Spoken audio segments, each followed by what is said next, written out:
안녕하십니까. 벨라루스 대통령 선거에서 부정선거가 저질러졌습니다.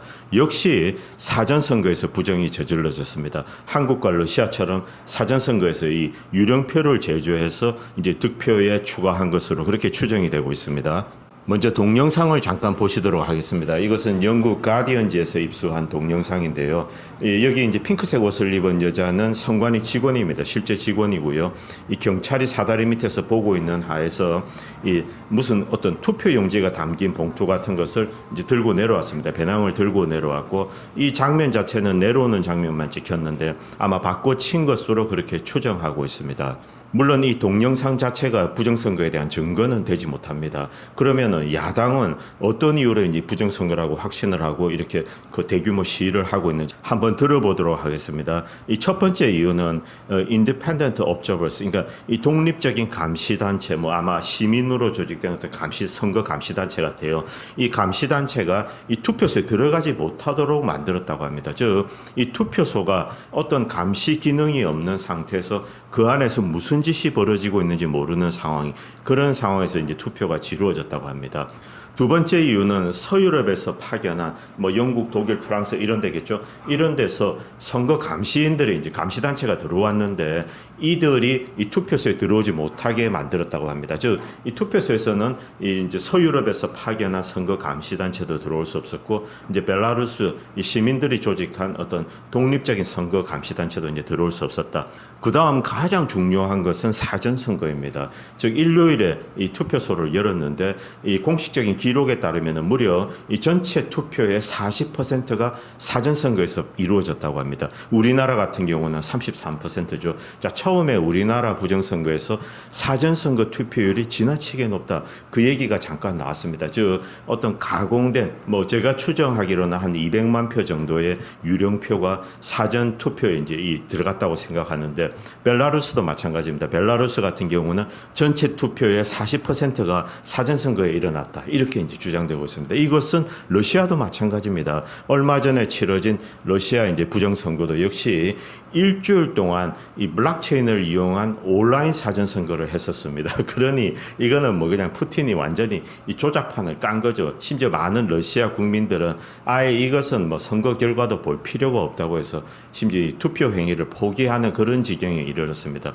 일주일 동안 온라인으로 이 블록체인 뭐 암호화 테크놀로지를 이용했다고 하지만 뭐 국민들을 기만하는 거죠. 그런 식으로 이제 사전 투표율이 굉장히 높았습니다. 이것은 러시아 이야기입니다. 그런 식으로 이제 푸틴은 사전선거에서 이 부정행위를 했습니다. 역시 벨라루스도 전체 투표의 40% 정도가 이제 사전선거에 이루어졌는데 심지어 일요일날 어떤 일이 벌어졌냐 하면은 그날 오후에 이제 많은 국민들이 이 투표를 하기 위해서 투표소에 갔습니다. 그런데 투표 용지가 바닥이 나서 투표를 할 수 없었다고 합니다. 이것은 무엇을 암시하냐 하면 이 투표소에서 이미 인쇄된 이제 프린터된 투표 용지가 있지 않습니까? 거기에서 이 선관위 직원들이 막 찍어서 유령표를 제조했다는 겁니다. 그러니까 나중에 오후에 이 많은 국민들이 이제 선거를 하기 위해서 사전 투표소를 갔는데 투표 용지가 없어가지고 투표를 하지 못하는 그런 황당한 일이 벌어졌다고 합니다. 지금 벨라루스는 뭐 이 국가적인 이 기로에 섰습니다. 지금 있는 대통령이 한 20몇 년째 이제 집권하고 있는데 독재자입니다.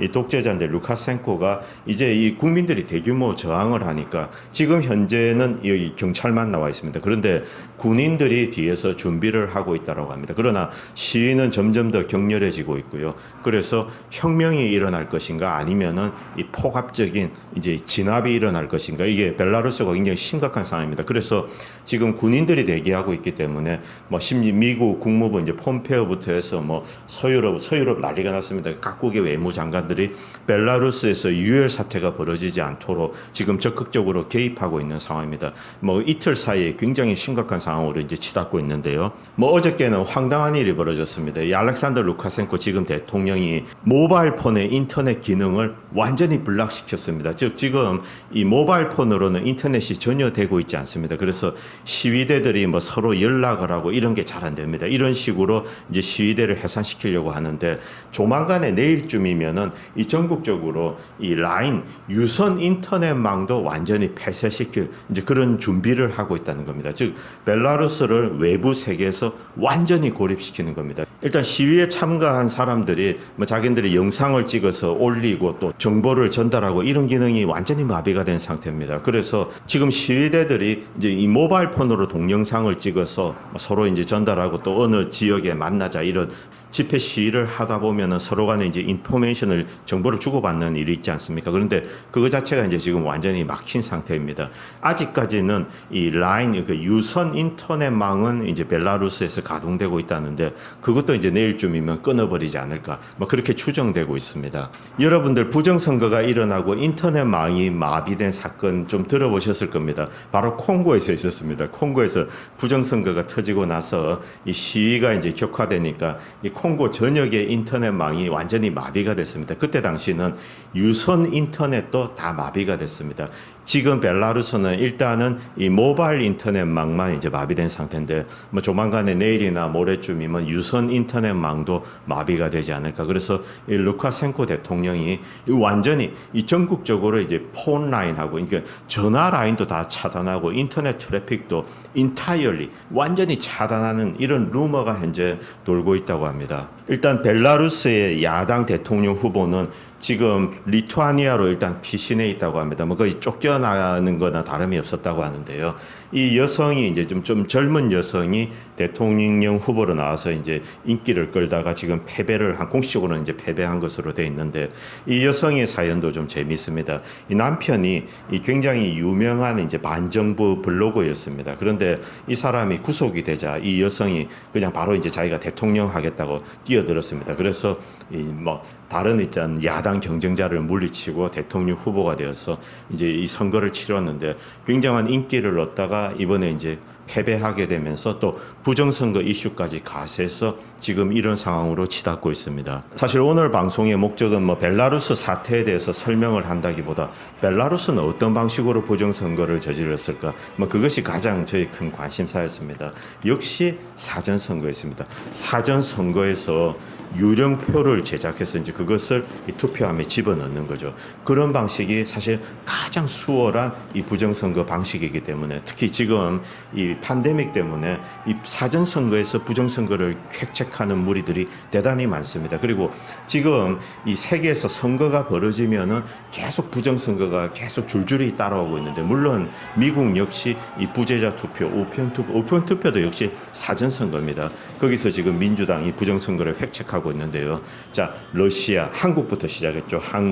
한국은 이제 사전선거에서 한 200만 표 규모의 유령표를 제작해서 이제 넣었습니다. 그리고 한국의 중앙선관위는 선거인 명부를 공개하기를 거부하고 있습니다. 선거인 명부를 공개하면 바로 끝나버립니다. 사전선거에서 예를 들면 파주의 진동면 같은 경우에 진동면에서 우리는 한 50몇 표 정도가 추가되었다고 생각합니다. 그 유령표로 간정하는데요. 왜냐하면 진동면에서 사전선거를 치렀던 그 참관인들이 외부 사람은 거의 없었다, 뭐 손꼽을 정도였다 그렇게 증언을 했습니다. 그런데 50몇 명이 여기 와서 이제 투표를 했다, 그런 일은 있을 수 없다 그렇게 이야기를 했습니다. 그런데 만약에 진동면에서 사전선거를 한 사람 명단이 나왔어요. 그 사람이 진동면에 와서 사전선거를 하지 않았다면 게임은 끝나는 겁니다. 그러면 문재인 조혜주는 그냥 사형이 되는 겁니다. 바로 그런 이유로 중앙선관위는 선거인 명부를 이제 공개하지 않고 있습니다. 러시아 역시 마찬가지입니다. 러시아는 좀 황당한 케이스인데요. 블록체인을 통해서 소위 가장 위험하다고 하는 뭐 대한민국 같은 경우 K보팅이죠. 자, 러시아식 이 K보팅, R보팅을 만들었는데 뭐 블록체인 테크놀로지를 이용했다면 온갖 이 분치를 했지만은 역시 부정선거였습니다. 그리고 무려 일주일 동안 사전선거를 했습니다. 그리고 이 사전선거 투표율이 대단히 높게 나왔고 물론 자연스럽게 압도적으로 푸틴이 대통령이 되고 개헌이 되고 푸틴은 2036년까지 이제 대통령을 할 수 있는 그런 개헌까지 이루어졌습니다. 그리고 그 다음에 바로 벨라루스가 나온 겁니다. 벨라루스는 아직 정확하게 어떤 방식으로 사전선거에서 부정을 저질렀는지 뭐 그 구체적인 증거는 나온 것은 아닙니다. 그러나 투표소에 어떠한 감시기구도 들어올 수 없었고 투표소에서 이 선관위 직원들이 마음 놓고 조작을 할 수가 있는 거죠. 그리고 이 유령표를 제작을 할 수가 있는 거고요. 투표소에서 선관위 직원들이 무슨 짓을 했는지 모릅니다. 그리고 사전선거 투표율이 지나치게 높게 나왔고 심지어 오후에는 투표 용지가 없어서 사람들이 투표를 못하고 이제 줄을 서서 기다리는 그런 황당한 상황에 직면했습니다. 여러분 이제 보셔서 뭐 대충 모든 것은 다 드러났습니다. 이 선거 부정이 가장 쉽게 이루어지는 것은 역시 이제 이 사전선거 그리고 감시의 눈을 피해서 그리고 사전선거는 시간이 많이 있습니다. 즉 투표율과 개표율 사이에 시간이 많기 때문에 그 안에 저들이 무슨 짓을 할지 모릅니다. 이 사전선거에서 그리고 두 번째 방식은 유령표 제조입니다. 사실 유령표 제조가 가장 시비거리가 없고 심플하게 끝납니다. 사전선거에서 대규모 유령표를 집어넣었기 때문에 사전선거 투표율이 이렇게 높게 나오는 것입니다. 우리나라의 경우는 한 33%인가요? 뭐 정확한 숫자는 기억이 안 납니다만 벨라루스 역시 40%, 러시아는 거의 절반이 넘는 것으로 뭐 저는 어렴풋이 기억이 납니다. 그리고 제가 이제 첨가한 동영상은 CNN 이제 영상과 그리고 이제 이 가디언지 영상입니다. 한번 관심이 있으신 분들은 한번 보시기 바랍니다. 제가 시간이 없어서 자막은 못 달았는데요. 한번 보시도록 하겠습니다. 감사합니다. Protests are erupting across Belarus after what appears to be a landslide victory by the incumbent president, Alexander Lukashenko.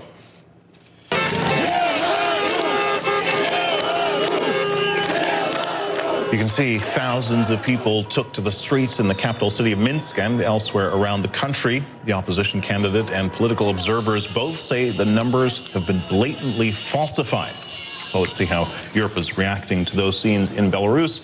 Frederick Pleiken is standing by in Berlin as we saw there lots of anger. Tell us more about the protests and the heavy police response.